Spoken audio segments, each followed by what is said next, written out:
Hello, everyone, and welcome to this episode of the Open Road Access podcast. For those of you listening who don't know me, I'm Catherine. I'm Director of Partnerships, Policy and Impact at Aura, and I'm really delighted to be joined today by Kate Sheehan, who's an internationally recognized occupational therapist focusing on kind of the right environments and how they can shape well-being and independence. So Kate, thank you so much for joining us. Thank you for asking. Great. So today our conversation is going to be focused on how transport isn't just a way to get from A to B. Really, it's a gateway to participation, to choice, to unlocking life goals. And so Kate and I are going to be unpacking that in detail and why having the right transport really matters to people. And yeah, so it's going to be an excellent conversation. I'm really looking forward to it. Just to kick off, Kate, you built an incredible career spanning occupational therapy, accessible environments, participation. Can you tell us a little bit about how you came to focus on accessibility and the meaning of home for you? I have to be honest, it's a bit of a mistake. It wasn't a plan. What happened was I was working in the NHS. I wanted to look at specialising in hand therapy, but I met my husband and I needed to find another job. And I moved to the East End of London and worked in social services. I had the most incredible supervisor, Ruth Ball, who kind of inspired me amazingly, enormously, and really kept saying, if people don't have a home that they can actually live in and be part of the community, actually, we don't have anything. So home, or what we call our home, because that could be a care home or a group home, is actually core to our occupation. And that was my light bulb moment. And it was like, without housing being accessible, it means that we can't participate in the life that we choose to live. Yeah. And I think so many people can resonate with that message where, the home is a space for them where they feel like they can kind of understand who they are, connect to their community, create that safe space for themselves, essentially, to then go out into the broader world. And I'm just mindful that some of our listeners actually may not be as familiar with occupational therapy as a sector and kind of what it does. And so it'd be great if you could speak a little bit about what does occupation mean to you in the context of everyday life. And it's kind of like beyond, I guess, that clinical setting. Yeah, I think in some ways our name is very confusing, mainly because people perceive occupation as part of work. But actually, for occupational therapists, that occupation is about all the activities we have to do, we want to do, and we need to do to survive. So it could include something extremely kind of core to survival, like sleep. Sleep is an occupation. It could be nutrition. How do you cook for yourself? All those basic needs, but also more importantly, it's the occupations that bring meaning to our life. So that can be hobbies, sports, things that actually put the joy back into your life. Yeah. And I think there's this kind of growing concern people may have that they're sort of being looked at in terms of their economic contribution to society rather than who they are as a whole person. And I know that comes up a lot for us in our work at Open Road Access, the transport accessibility gap. I think we've spoken about this before. A disabled person will make an average of 11 journeys a week. A non-disabled person will make 20. So those are kind of 11 missed moments for connection, for experiences, yes, to access work and to education, but to do so much more than that, to spend money, right? And so increasing the amount people can travel and the experiences they can access can also be great for the economy, not just in terms of missed appointments, but kind of broader what you're contributing to society and what you're doing. Yeah, and it is, if you delve down in what is a economically beneficial citizen, it's a really, it's a very narrow version of what we are as human beings. And as you said, yes, there's that financial, but there's this misnomer that people with disabilities don't have money. That is wrong. They spend and they spend their money. But it's also giving back to society. What you do in your life is just as important. I've had clients who have returned to leisure activities.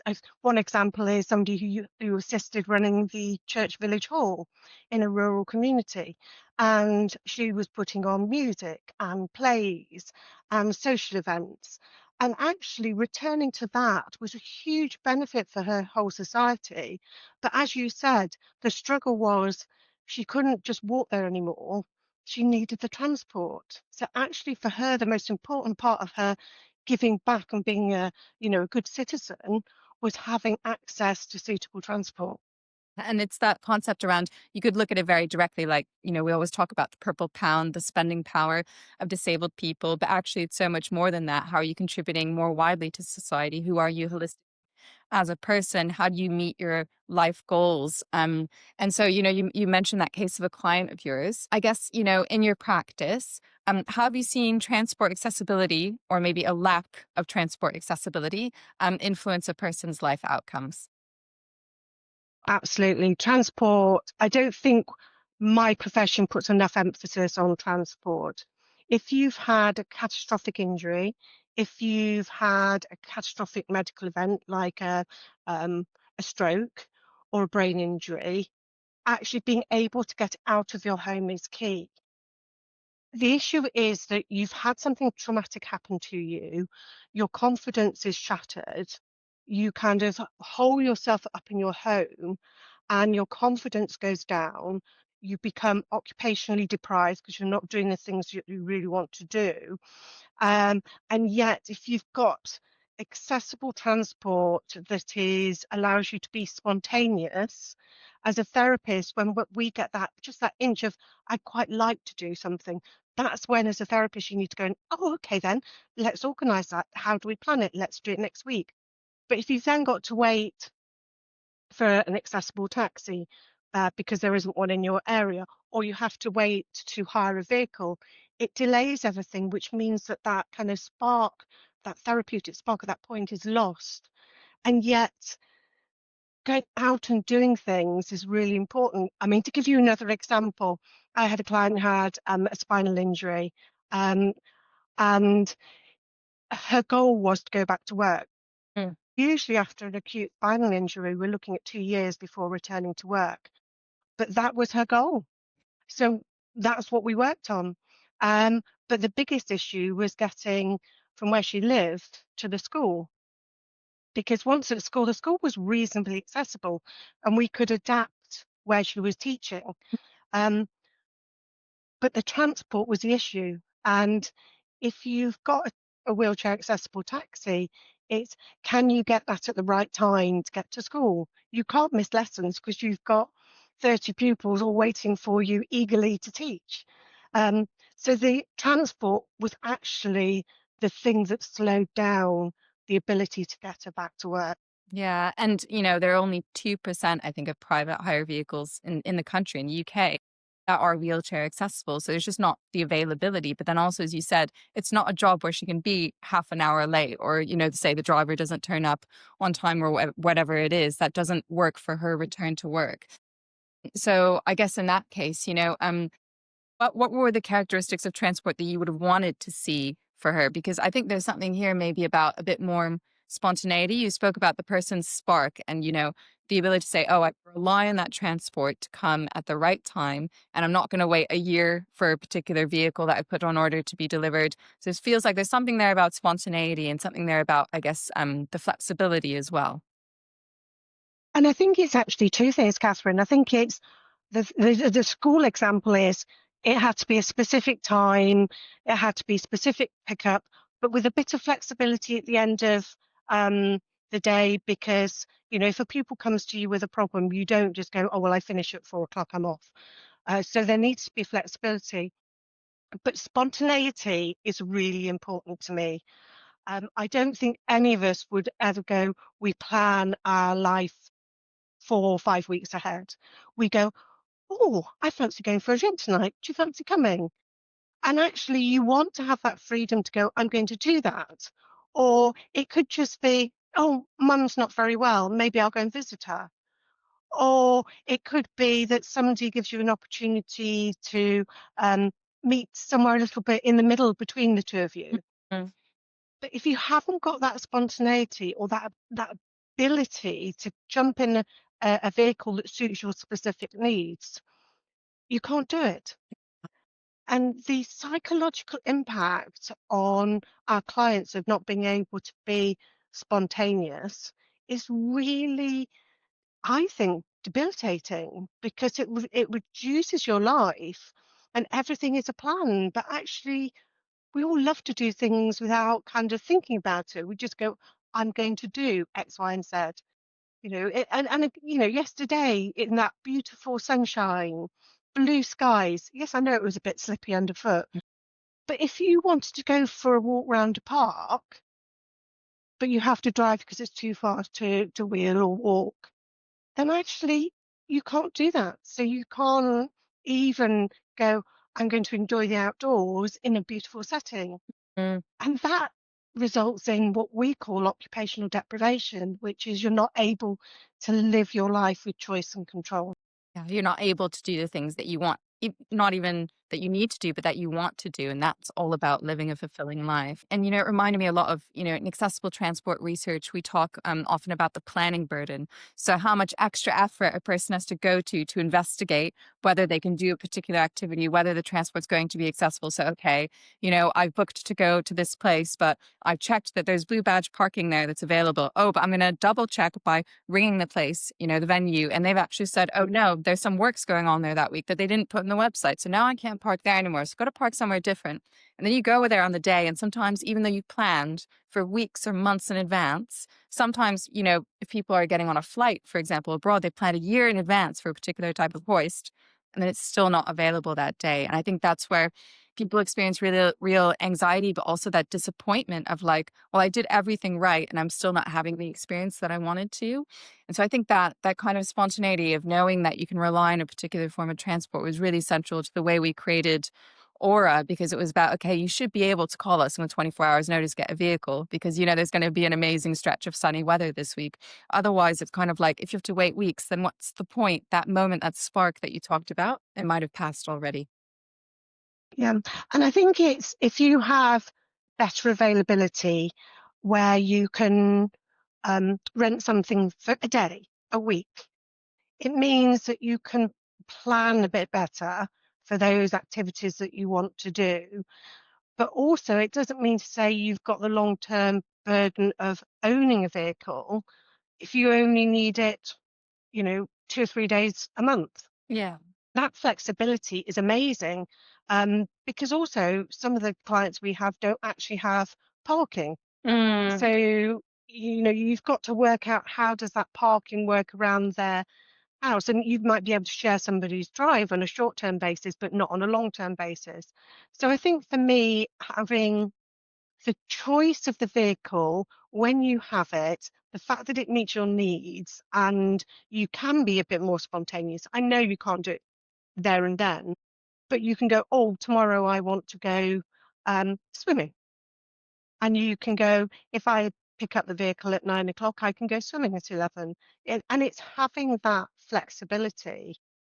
But you're absolutely right that people with complex disabilities have to plan, plan, plan.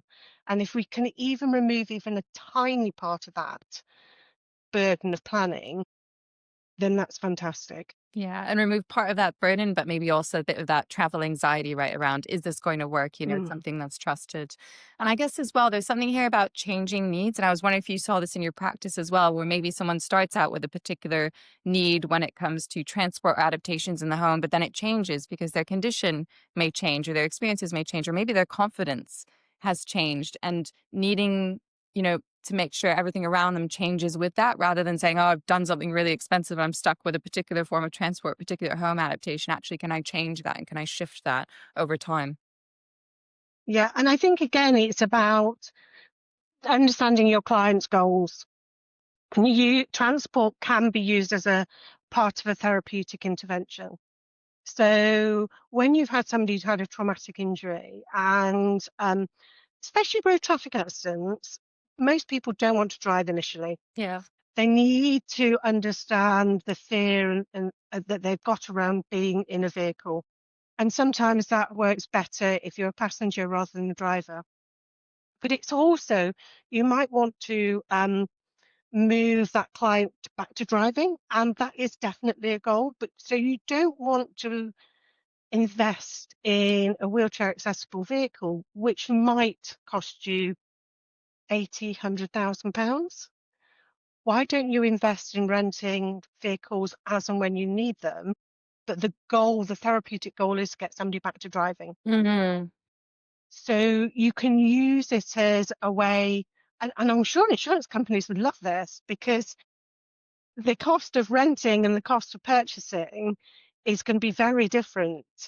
But the ultimate aim is to get somebody back to driving. And that could be, 3 months. But if you can rent a vehicle for when you need it for those interim periods, that would be an amazing part, because then you're not trying to juggle, do we need to get an accessible vehicle? You can wait. You don't have to have that, or we don't know, but if we order now, because it's going to take 12 months for a wheelchair accessible vehicle to come, we need to order now.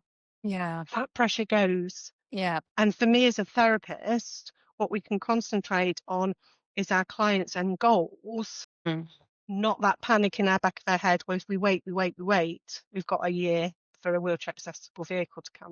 So people aren't being forced into making those decisions too early when they're still trying to figure out, okay, what are my life goals, and what's the best way to me for me to get there, and that might change over time. And I guess I wanted to chat a little bit more about that difference when you start working with your clients, and you start talking to them about unlocking life goals. I'm just curious to understand, have you had people who've, it's not just been about a return to work or a return to previously, but more, oh, I want to try something completely different with my life now, or something totally new, an activity I never thought about before. I was interested if that came up with your clients as well. All the time. I think it it depends on the ages and people's previous um, kind of life experience. If you've got somebody who was quite outdoors and walked or did things in nature, but they can't get up a Monroe anymore, they can't get up a mountain anymore. Um, but what they might want to do is go into off-road training, which is similar but different. Um, and when you've got that situation, you have to have a wheelchair that is specifically made for that environment, because they need to be more robust and the wheels need to be different. But you also need your own wheelchair, because you can't um, get into a wheelchair accessible vehicle in those types of chairs. Yeah, and the terrain. So Yeah. as in fixed and safe. So, you've got to have that flexibility about clients wanting to try something different. I had a client who said to me, she had a spinal injury as well, and she was in her 30s. And she said to me, I've never learned to ski, but I'd like to. Fantastic. And it was like, okay, that's what we'll do. That if that's a goal, we got her home and she'd gone back to work. But she said, I've got to set myself challenges. I need to have a challenge. She said, that's who I was before, but that's who I am now. Um, but she needed transport to and from Milton Keynes Snowdome so she could Wow. have lessons. Oh, Uh, but again, it depended on transport. And what she had accessible to her at the time. Um, we ended up using taxis, which from South London to Milton Keynes very expensive, was a bit imagine. pricey. Yeah. Um, but she did she did go skiing Yeah. um, eventually. It took her a couple of years, but she did ski in the end. So people do things differently. And then sometimes people, the less physical, they might want to do an art class, or they might say, you know, I'm not working full time anymore. I used to work 5 days, I'm working three. I quite like to volunteer. And I've had people who wanted to work in a food bank and do the admin behind the food bank. And I think a lot of that is about giving back. But more importantly, most of these things are about that socialization. Human beings are kind of social people. we're social beings. We like being with other people. And actually being in a situation where you're engaging with other people has a huge impact on your well-being. And I don't think we can underestimate how important is that social interaction. Absolutely. It's about that connection and that community. And, I know there's some countries in the UK previously who have had ministers of loneliness, right? So, kind of saying at the national government agenda, actually, loneliness is an epidemic and it's a problem. And because there's so many benefits to people and to society of community, of connection. But if you can't get there to see someone, then that's where the real challenge starts. So, we've spoken a little bit about that challenge and kind of, I guess, some of the kind of potential solutions as well, and making things more flexible, more spontaneous. I just want to spend a little bit of time on maybe some of those more systemic barriers. So you mentioned earlier you feel like in occupational therapy, transport isn't always focused on enough.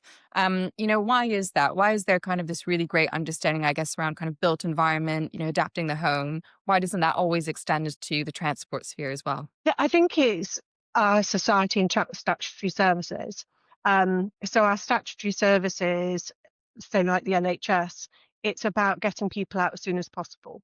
So it's literally how do we get them from the ward back to their house? So they're not looking beyond the boundaries of the walls. They might have a conversation about it, but they don't do anything about it. And social care, when you're passed over to them, are so bogged down in um, the kind of waiting lists and people with very complex needs and limited financial resources. What happens is that transport is not looked at, because as long as we get somebody home, they're warm, they're dry, they can get to a toilet, they can wash themselves and they can eat. It's kind of, you've met their basic needs. Mm. That Maslow hierarchy of needs, you've met that basic needs. But actually, what we need to do is not necessarily do it, but be able to say to our clients, look, this is where you are now. But, if you want to go out into the community, this is the public transport. This is, where the local, I don't know, sports centre is that does disability sessions. Accessible sessions, or if you want to go and do your shopping, you can go to someone like Aura and rent a vehicle for a short period of time Yeah. and actually do those activities you want. So it's not necessarily walking alongside a client that occupational therapists need to do. We need to signpost, Mm.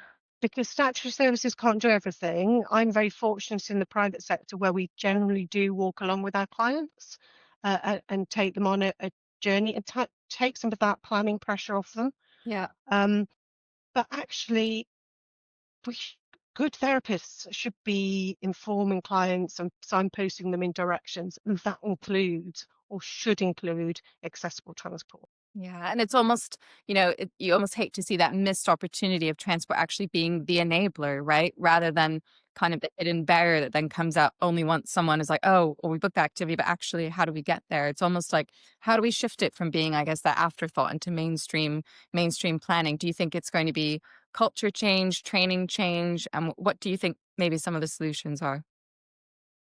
F Kind of for healthcare professions, I just think it's raising awareness of how transport can impact somebody's occupations. I think it's also, all of us constantly um, uh, uh, challenging government, both central government and local government, because about accessible environments. Because if you just look at um, pavement surfaces, canvas, potholes, all of those things have an impact on anybody who has mobility difficulty. So we need to constantly make sure our environment is suitable for those people who need it. We need government to look at public transport as well and how that can be more accessible. But also we need to, maybe, here's a challenge for you, Catherine and Nora, is you still can get taxi tokens from local authorities for people with wheelchair or mobility difficulties. And I just wonder whether those taxi tokens could be used for something like Aura, which then gives more flexibility for our clients who have limited resources to go, well, I'm going to save up some money because I want to do this, or I'm going to save up my tokens and do that. That would be absolutely amazing because then that's truly inclusive. It's not just about people who maybe have a little bit more money, but it could be truly inclusive. Absolutely. I think that's a really good challenge to us to be like, how can we better kind of link up with local services, regional services, even national government, I guess to signpost, but also to kind of say, actually, if people are getting certain, I don't know, allowances, carers allowance, others, how are they really aware that they could use it and there are potentially other alternatives, right? And it's not just kind of Yeah. what's been set to you necessarily at that local level. And I think one of the other biggest surprises we always get is when we say to people, or as a nationwide service, because of the network we have, we can deliver and collect vehicles to people's driveway anywhere in the UK. And I think a lot of people they think, oh, accessible car and accessible taxi thing, it must be only in this particular city or only Mm. in this particular neighborhood, but actually we are able to do it nationwide. So how can we more flexibly enable that access to different communities, different people? I think we still have definitely ways to go there, to raise that awareness and let people know that that's definitely an option. And I just want to linger on that a little bit. So, you kind of got this planning that maybe an occupational therapist is doing as they're walking alongside their client. So it's almost like, how do they pair that, maybe more like clinical type planning with transport planning as well? What would be kind of the first thing you might recommend, let's say, to an occupational therapist, the people you're mentoring and working with, if they're beginning to think about transport? I think the thing is, don't ignore it. I think that historically it's been ignored.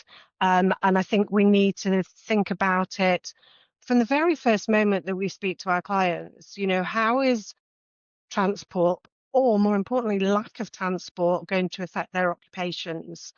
And I constantly say this to students that I teach with, which is just stand in your client's shoes. Just think of all the barriers that they are going to come across.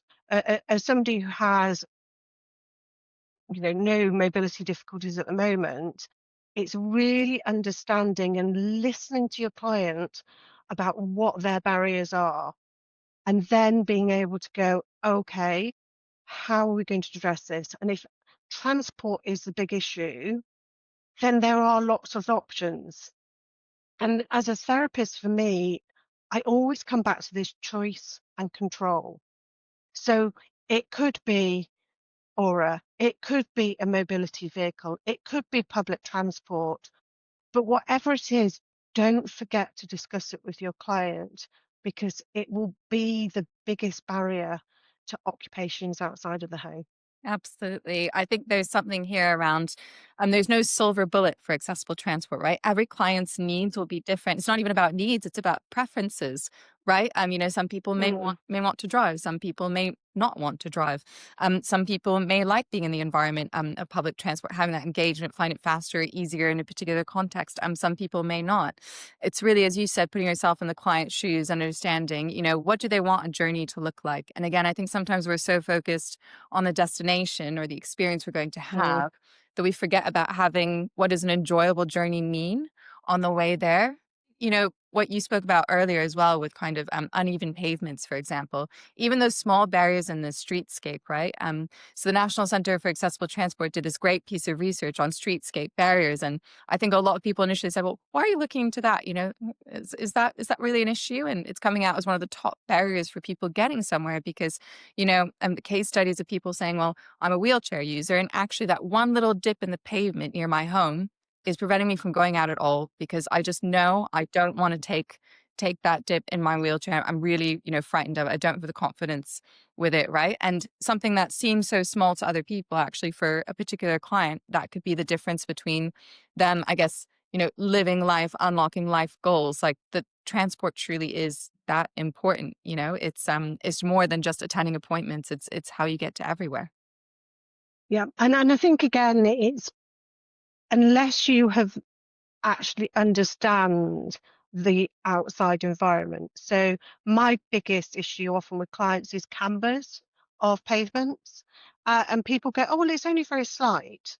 And you go, but if you're in a wheelchair or even just if you're using a walker and you're going towards the road because that's the camber it's going and wheels naturally go that way, you're constantly fighting against that camber, which then impacts your energy levels. You become fatigued a lot quicker, which, as you say, by the time you get to your destination, you're exhausted and you don't have the opportunity to enjoy what you were hoping to enjoy. Yeah, we had a case of one client, I think kind of similarly. They usually use a manual wheelchair. They like to use a power wheelchair for when they know they're going to be out all day and they're going to get fatigued. But you can't get a power wheelchair in a standard car, right? So from time to time, they will need a wheelchair accessible vehicle. So I think it's that perfect example of actually, no one has one fixed solution when it comes to their mobility aid or their transport. Fundamentally, choice, control, independence will be about having a lot of options available and you being the one choose what's right for you at any given time. Yeah. And that perfectly explains life, isn't it?